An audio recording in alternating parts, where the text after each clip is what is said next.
The Libido Doctor is in.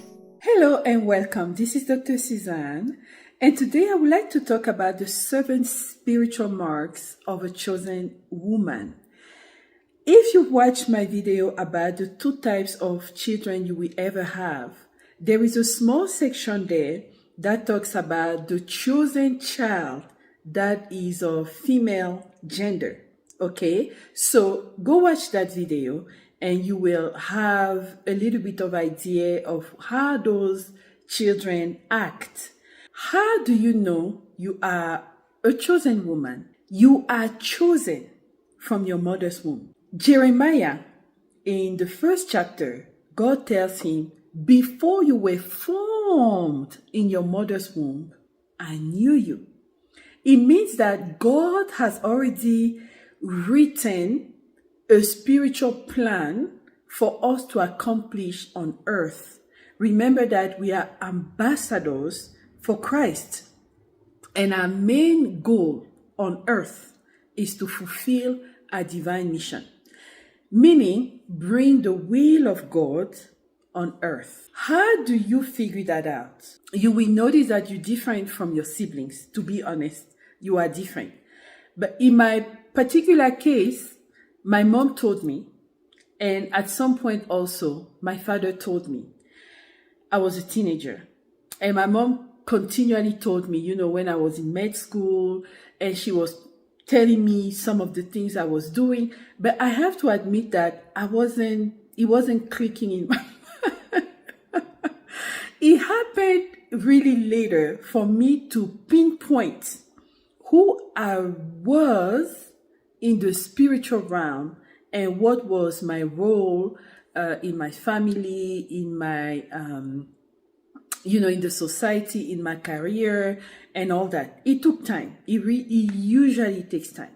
So I want to give these characteristics. Maybe it's going to help someone who is asking herself, what's happening in my life? Why am I so different? Why I'm not moving like other women or things like that? So I want to give you 7 characteristics and tie it to spiritual gifts, okay?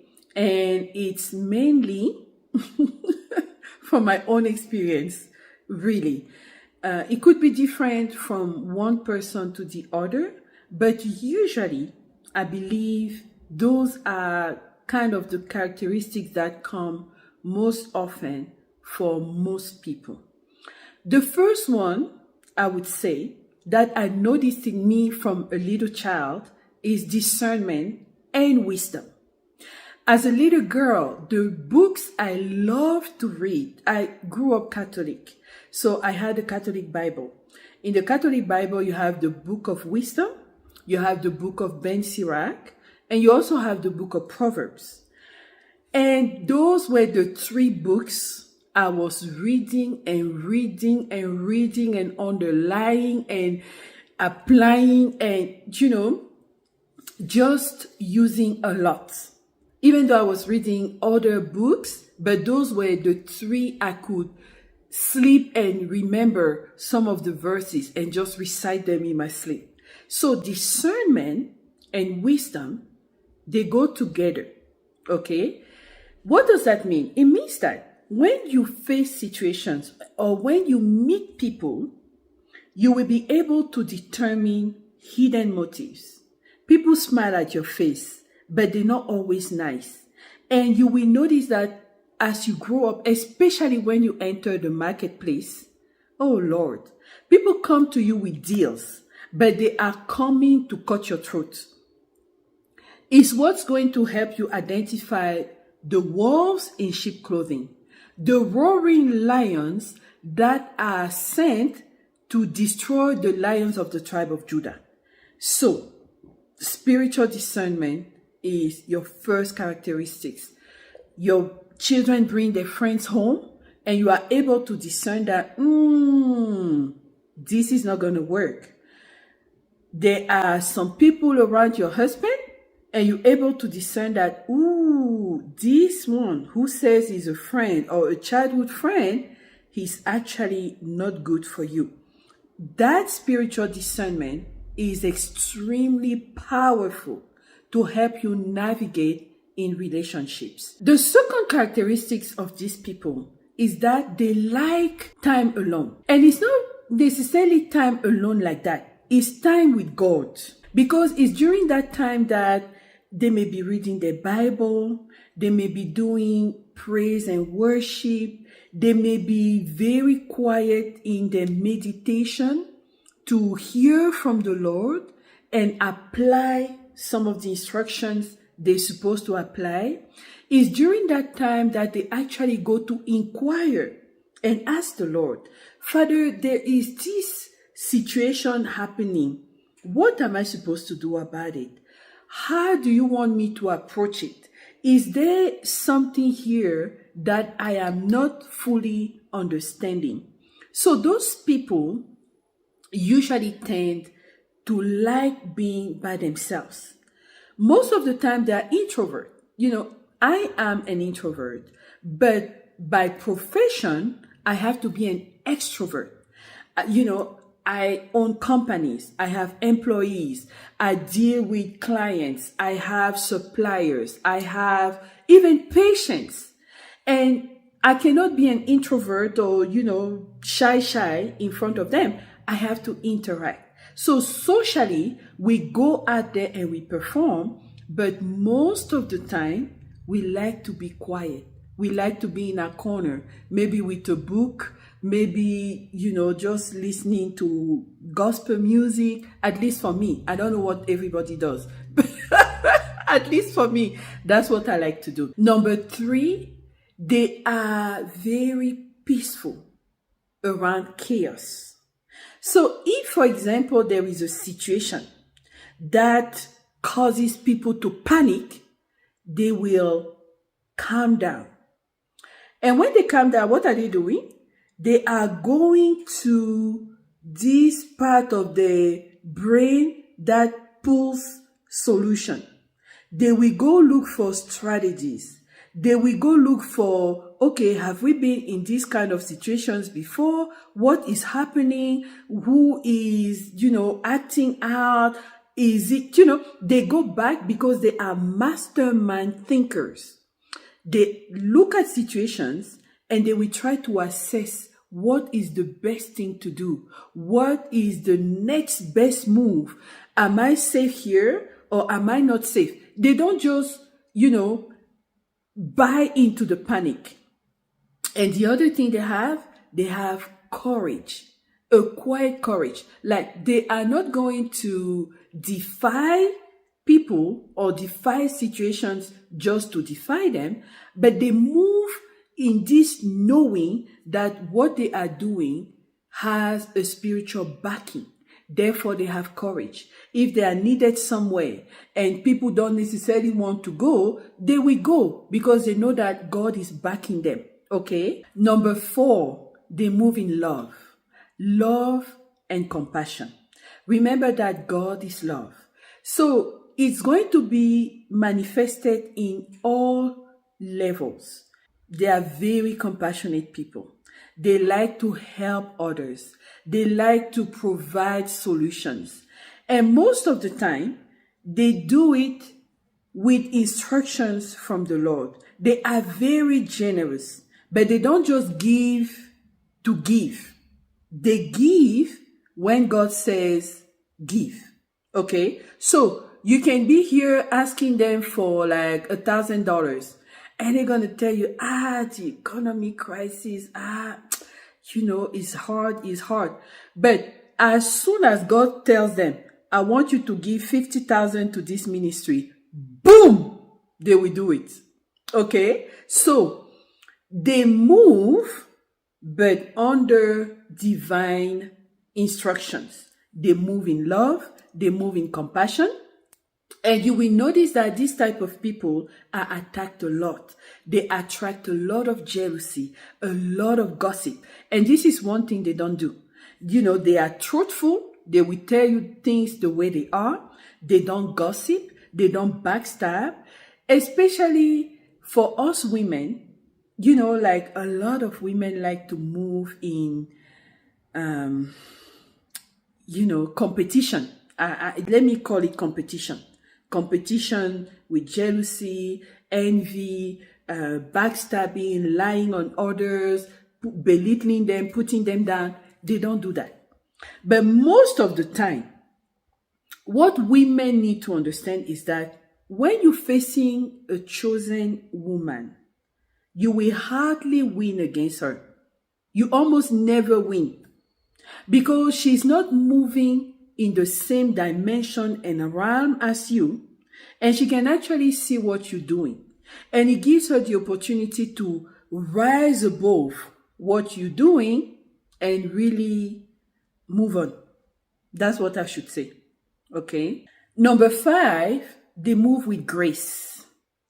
Grace is a spirit. What does that mean? It means that if, for example, they are in a situation or in a relationship where they notice that the spirit of the Lord is not moving anymore, or their soul is being oppressed, or every time they get into this relationship, they are depleted energetically. They are not feeling good. They, tend to be on the negative side of the personality, maybe anger, screaming, and things like that. They will move with grace. They will leave you alone. No grudges, no hatred. They forgive easily, and they also tend to ask for forgiveness very easily, right? Because they're usually not very complicated as people. They're actually very simple, but there are things they do not allow their body, soul, and spirit to stay in. So some of you women, you notice that after some years, your relationship brings you down more than it uplifts you. And because of what God has planted in you, you will not be able to continue to do that. You just move with grace. And God will actually help you in every situation, have clarity, discernment, understanding, so you can actually understand what happened behind the scenes that you were not able to see initially. Okay, so those women usually move with grace. No time for grudges, no time for hatred, no time for fights, no time, no time for that. All right. So number 6, they move in divine favor.